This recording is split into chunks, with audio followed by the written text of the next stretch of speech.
Hello everyone, welcome to my YouTube channel B2A digital. और B2A digital पर आज हम बात कर रहे हैं सी प्रोग्रामिंग में पहला स्टेप कि हम पहला प्रोग्राम बनाते कैसे हैं। वो मैंने आपको लास्ट टाइम बताया था, लेकिन आज हम मेन प्रोग्रामिंग शुरू करने वाले हैं।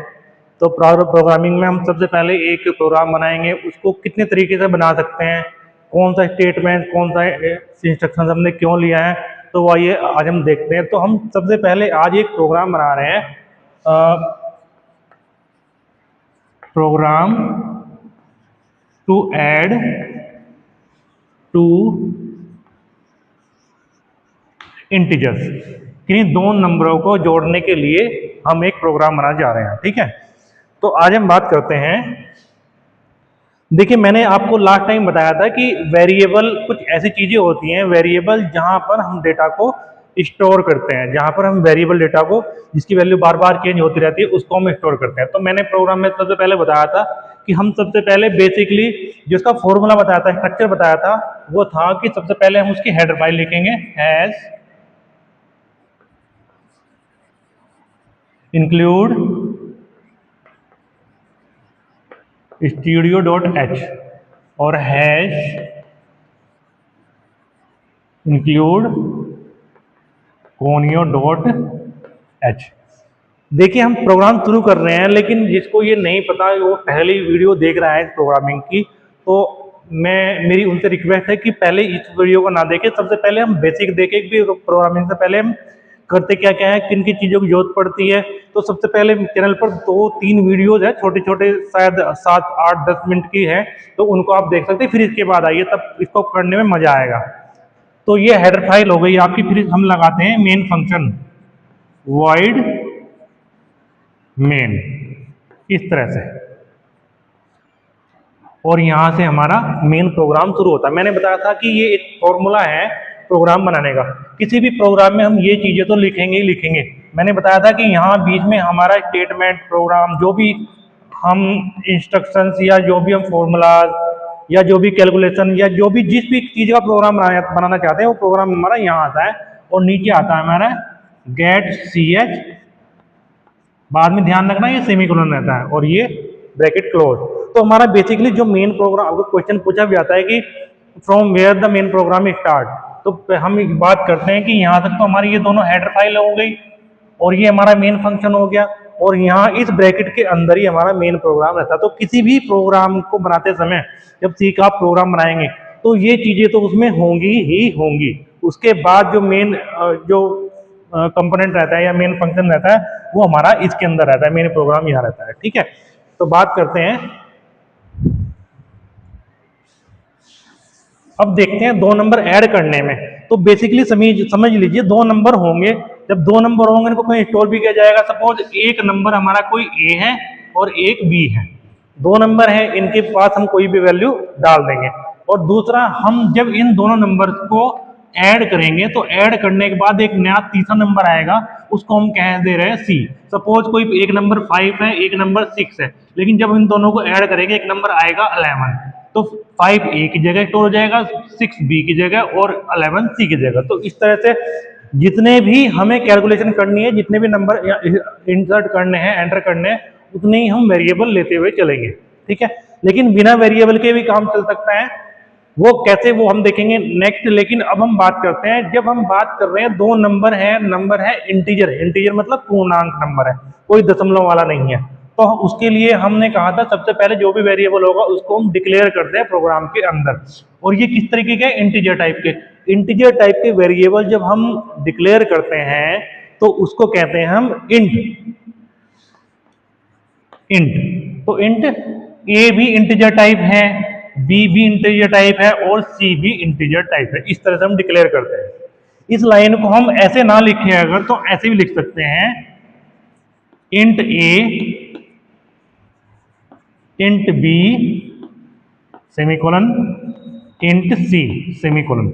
इस तरह भी, मतलब तीनों को अलग अलग लाइन में भी लिख सकते हैं, तीनों को एक साथ भी लिख सकते हैं, कोई फर्क नहीं पड़ता, तीनों दोनों एक ही चीज है। ठीक है, जब हमारे पास ये ABC चला गया कंप्यूटर के पास, तो हम ये चाह रहे हैं कि जब हम इस प्रोग्राम को रन करें, तो रन करने के बाद हमारा प्रोग्राम खुद कहे कि A और B की वैल्यू एंटर कीजिए।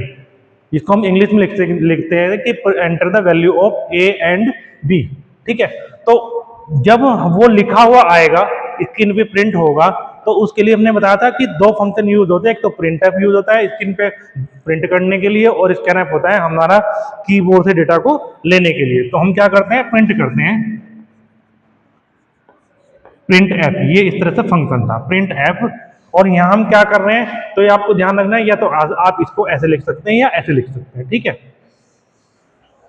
हम बिल्कुल बेसिक से चल रहे हैं, बिल्कुल जीरो से। ये उनके लिए है जिनको प्रोग्रामिंग बिल्कुल भी नहीं आते, तो ध्यान से समझते हुए चलिएगा। तो प्रिंट एफ हमने बताया था, प्रिंट एफ इसलिए कि जो भी हम स्क्रीन पर देखना चाह रहे हैं, हम क्या देखना चाह रहे हैं कि स्क्रीन के ऊपर लिखा है कि enter the value of A and B, enter the value of A and B, इस तरह से हमने बताया था। प्रिंट एफ जब इन्वर्टेड कोमा के अंदर जो भी हम लिखते हैं वो एज इट इज स्क्रीन के ऊपर लिखा हुआ जाता है, दोनों इन्वर्टेड कोमा के अंदर रहते हैं। देखिए इस लाइन को हमने ऐसे लिख दिया, लेकिन इस लाइन को हम दो अलग अलग लाइन में भी लिख सकते हैं। जैसे यहां समझ लेते हैं, इसको अलग से लिख के दिखा देता हूं मैं। प्रिंट एफ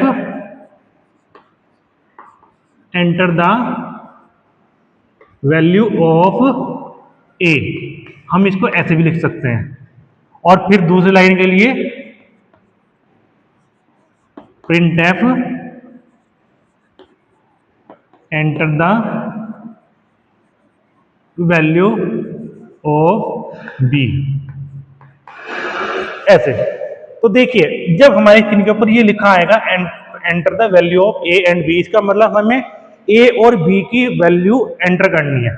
और एक चीज और, हम चाह रहे हैं कि जब ये लिखा आए और हम कीबोर्ड से वैल्यू एंटर करें, वो इसके सामने न लिख कर नई लाइन में आए। तो नई लाइन के लिए ध्यान रखना, प्रोग्राम में हम हमेशा ये लगाते हैं /n, इसका मतलब होता है न्यू लाइन। देखिए हम इसको यहां लगा सकते हैं, यहां पर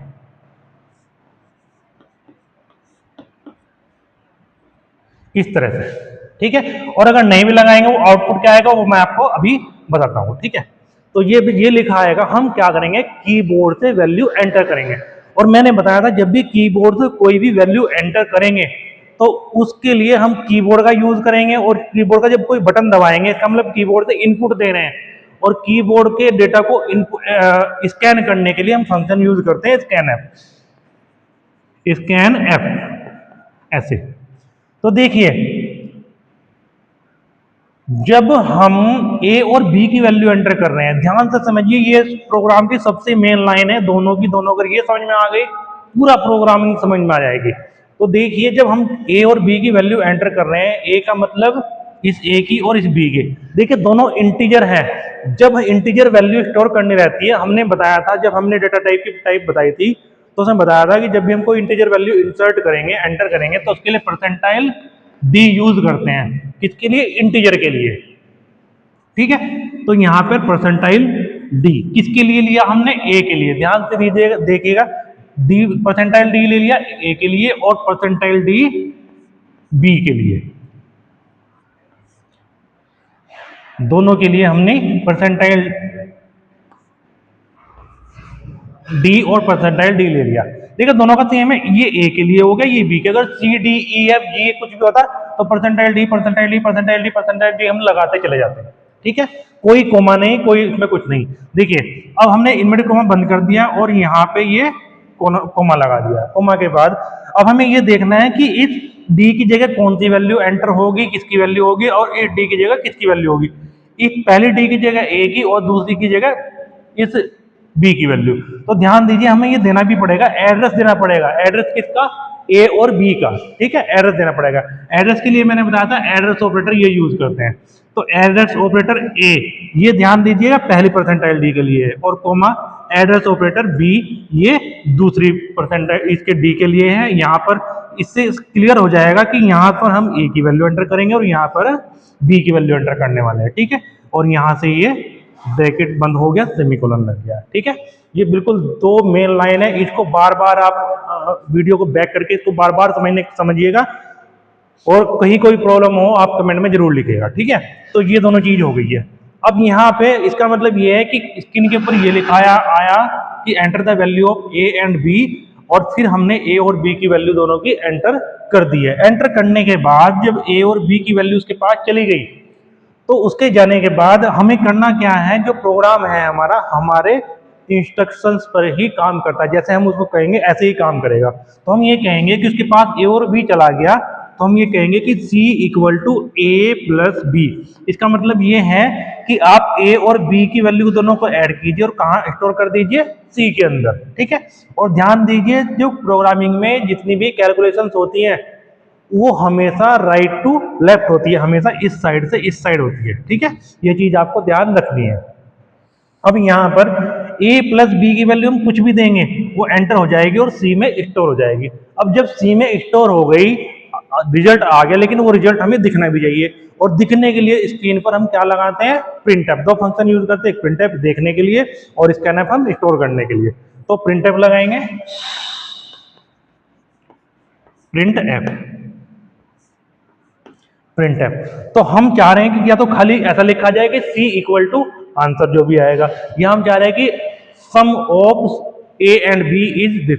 हम जो चाहे वो लिखना चाहे वो लिख देंगे, वही स्क्रीन के ऊपर लिखा जाएगा। तो हम लिखते हैं sum of A and B is equal to, ऐसे लिखा आएगा sum of A and B is equal to, यहाँ आंसर आ जाएगा। लेकिन आंसर कैसा आएगा, इंटीजर टाइप का, और इंटीजर टाइप की वैल्यू स्टोर करने के लिए हम क्या करते हैं, परसेंटाइल डी यूज करते हैं, ठीक है। तो परसेंटाइल डी, वैल्यू क्या हो कुछ भी, उससे कोई फर्क नहीं पड़ता। यहाँ पर ये 1 और ये कोमा।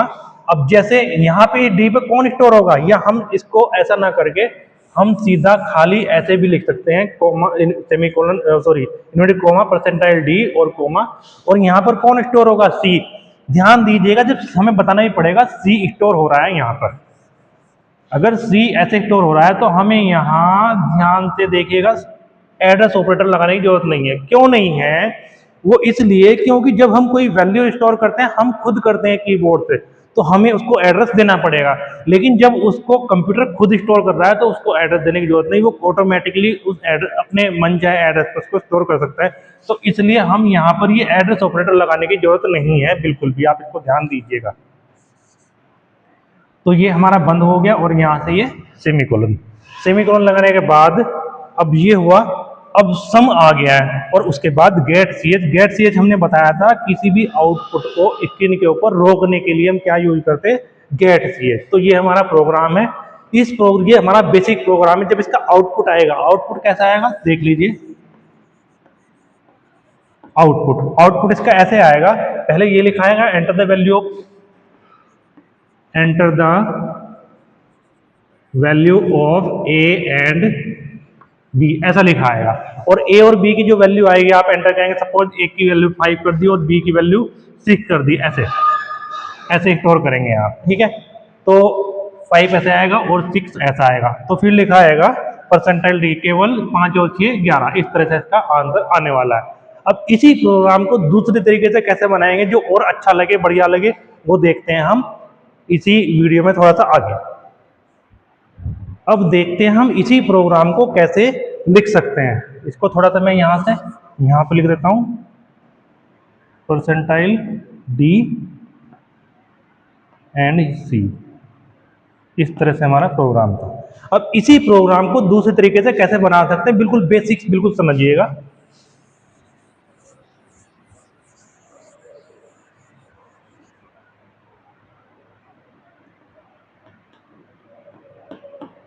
देखिए सेम इसको मैं अलग साइड में बना देता हूँ, इस प्रोग्राम को देखिए कैसे इसको बना सकते हैं।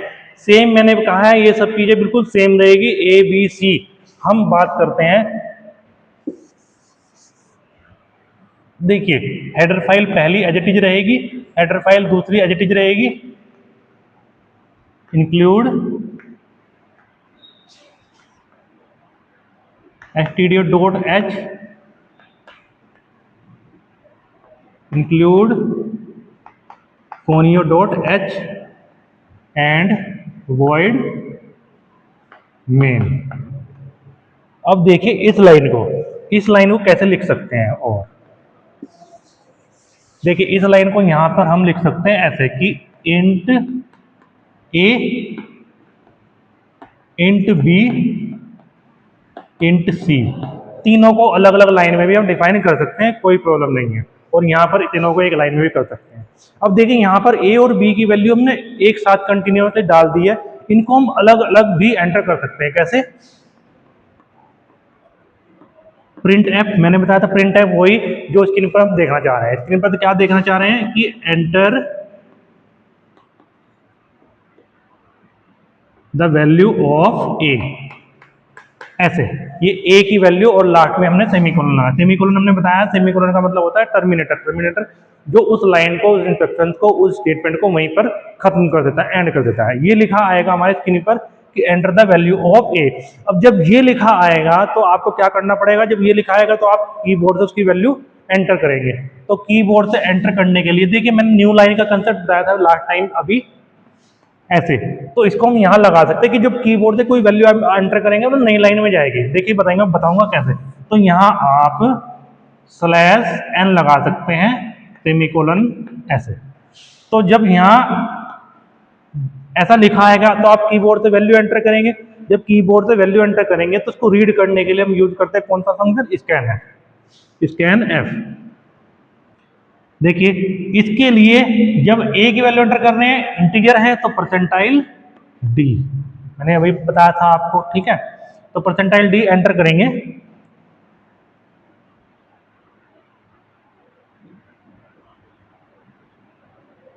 और ये ऐसे, ठीक है। अब इस डी पर किसकी वैल्यू स्टोर होगी? ए की। तो ए की वैल्यू स्टोर होगी, साथ ही साथ हमें उसको एड्रेस भी देना पड़ेगा। एड्रेस ऑपरेटर के लिए हम ये लगाएंगे और यहाँ लगा दिया हमने ए। इसका मतलब ये हो गया कि इस लोकेशन पर कौन सी वैल्यू स्टोर होगी? ए की। अब सेम हम करते हैं बी के लिए, print F enter the value of B. अब स्क्रीन के ऊपर ये लिखा आएगा। जब ऐसा लिखा आएगा आप कीबोर्ड से क्या करेंगे? उसकी वैल्यू एंटर करेंगे। वही इसके लिए स्कैनएफ फंक्शन यूज करेंगे, स्कैनएफ, और यह परसेंटाइल डी यूज करेंगे। और ध्यान से देखिए यहाँ भी नई लाइन में, तो यहाँ न्यू लाइन के लिए लगाई। आउटपुट कैसा आएगा वो आप समझ जाएंगे।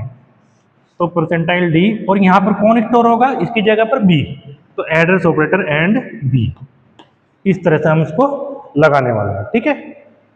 अब जब हमारे पास ये आ गया तो इसका मतलब ये हमने कीबोर्ड से ए और बी दोनों की वैल्यू एंटर कर। देखिए ये जितनी भी चारों लाइन लिखी है ये केवल और केवल इन दोनों लाइन की जगह पर है, ठीक है। तो इन दोनों लाइन की जगह हम ये चार लाइन भी लिख सकते हैं, जैसा भी आपको सुविधा लगे। तो जब ये चला गया तो हम उस प्रोग्राम को बताएंगे कंपाइलर को कि करना क्या है उसको, कि उसको ए और बी की वैल्यू ऐड करनी है और कहाँ पर रख देनी है? सी में। तो C equal to A plus B. इस तरह से हमने इसको फॉर्मूला दे दिया। कोई फॉर्मूला इस तरीके से दे सकते हैं, ठीक है। अब जब ए और बी की वैल्यू चली गई, उसने ऐड कर दिया, तो सी की वैल्यू को हमें देखना है स्क्रीन के ऊपर। स्क्रीन के ऊपर देखने के लिए प्रिंट एफ यूज करते हैं। तो देख लेते हैं, प्रिंट एफ। अब यहां हमने केवल परसेंटाइल डी लगा तो आंसर खाली 11 आएगा। हम चाह रहे हैं कि कुछ बढ़िया सा देखने में लगे, तो हम ये आएगा लिखा हुआ कि sum of A and B equal to इतना, ऐसे लिखा है तो और अच्छा लगेगा। तो लिख देते हैं same line, sum of A and B is equal to जो भी आंसर आएगा वो इंटीजर टाइप का होगा। तो जैसे परसेंटाइल डी लगा, सेम लगा देंगे हम यहाँ पर परसेंटाइल डी और सेमीकोलन, और यहाँ पर इनवर्टेड कोमा और कोमा। यहाँ पर कौन स्टोर होगा? डी की जगह पे सी। जैसे हमने ये लिखा था केवल इतना वाला पार्ट, वो हमने यहाँ पे लिख दिया है। तो यहाँ हो गया सी, और ये ब्रैकेट क्लोज, और ये सेमीकोलन। यहाँ तक हमारा इस लाइन का काम पूरा हो गया। जब ये आउटपुट आने वाला है तो स्क्रीन के ऊपर रोकने के लिए कौन सा फंक्शन यूज करते हैं हम? गेट सी एच ऐसे, और ये ब्रैकेट क्लोज। तो हमारा प्रोग्राम सेम ये रहा, ठीक है। इस तरह से कर सकते हैं दोनों को एक तरह। लेकिन ध्यान दीजिएगा ये प्रोग्राम उसी कंडीशन में है जब हम कीबोर्ड से इनपुट देना चाह रहे हैं, कि ऐसा लिखा है और हम कीबोर्ड से इनपुट देते चले जाए। लेकिन ऐसा भी हो सकता है कि हम वैल्यू ए और बी की सीधी प्रोग्राम में देते, हम कीबोर्ड से कोई वैल्यू ना दे, केवल हम वो लिखा है कि sum of A and B is इतना। तो प्रोग्राम में भी कर सकते हैं। वो कैसे कर सकते हैं वो देखते हैं हम अभी इसके बाद। अब देखते हैं इसका आउटपुट क्या आने वाला है। आउटपुट इसका आएगा, लिखा आएगा एंटर द वैल्यू ऑफ ए। तो जब ए की वैल्यू एंटर करेंगे, ये है हमारा आउटपुट है। ए की वैल्यू एंटर करेंगे, सपोज हमने 6 एंटर कर दी या 5 ही एंटर कर दी हमने, तो ऐसे आएगा न्यू लाइन में, और कुछ नहीं आएगा। फिर आएगा लिखा हुआ enter the value of B, इस तरह से लिखा हुआ आएगा। देखिए इस लाइन, ये लाइन आएगी न्यू लाइन की वजह से, जो हम कीबोर्ड से इनपुट करेंगे नई लाइन में चला जाएगा। फिर ऐसा लिखा आएगा न्यू लाइन के लिए, फिर जो कीबोर्ड से इनपुट करेंगे वो सपोज इसकी वैल्यू हमने 6 कर दी, ऐसे आएगा। अब 5 और 6 दोनों चले गए हैं, तो फिर लिखा आएगा sum of A and B equal to इतना। तो यहाँ लिखा आएगा sum of A and B is equal to, जो भी इसका सम होगा 5 और 6 का 11, इस तरह से इसका आउटपुट आने वाला है। ठीक है, आप इसको टर्बो सी कंपाइलर रहता है वो इंस्टॉल कर सकते हैं, या सीधे आप में जो हमारी साइट है www.mskuthar.blogspot.com, वहाँ पर जा सकते हैं। सी प्रोग्रामिंग वाला पेज सेलेक्ट करेंगे, उसमें सबसे नीचे आएगा सी कंपाइलर। सी कंपाइलर आपको इंस्टॉल करने की जरूरत है, सीधा पेज खुलेगा, आप प्रोग्राम टाइप कीजिए और रन कीजिएगा। ठीक है, तो इस तरह से कर सकते हैं इस हम प्रोग्राम को। तो ये हमारा सिंपल पहला प्रोग्राम है, कैसे बनाएंगे कैसे करेंगे। तो आसान है, बहुत आसान है, आपको समझ में नहीं आता बार बार देखिए। अब हम देखते हैं बनाएंगे ऐसा प्रोग्राम जो कीबोर्ड से हमें एंटर ना करना पड़े। ठीक है, तो वीडियो अगर अच्छी लगी है, कंसेप्ट आपको सही लग रहा है, अच्छा लग रहा है, तो वीडियो को लाइक कीजिए और चैनल को सब्सक्राइब कीजिए और अपने दोस्तों के साथ, मित्रों के साथ जरूर शेयर कीजिए। तो थैंक्स फॉर वॉचिंग।